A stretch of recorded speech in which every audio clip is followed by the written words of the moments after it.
বিএনপির প্রতিষ্ঠাতা জিয়াউর রহমান তার ৩ বছরের শাসনামলে বাংলাদেশকে তালাবিহীন ঝুড়ি থেকে উঠিয়ে এনেছিলেন বলে দাবি করেছেন দলটির স্থায়ী কমিটির সদস্য মির্জা আব্বাস।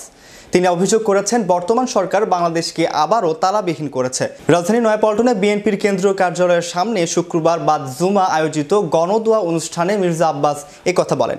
প্রয়াত রাষ্ট্রপতি ও বিএনপির প্রতিষ্ঠাতা জিয়াউর রহমানের মৃত্যুবার্ষিকী উপলক্ষে এই দোয়া অনুষ্ঠানের আয়োজন করে ঢাকা মহানগর দক্ষিণ বিএনপি। এ সময় তিনি বলেন, আগে শুনতাম বর্গীরা দেশে এসে লুট করে নিয়ে চলে যেত, এখন বর্গীরাই ক্ষমতা এসে গেছে। তারা লুট করে চলে যায় না, সম্পদ বিদেশে পাচার করে দেয়। Make your next gathering extraordinary with RC Catering. We cater authentic Asian cuisine, bursting with flavor and tradition, and it doesn't stop there.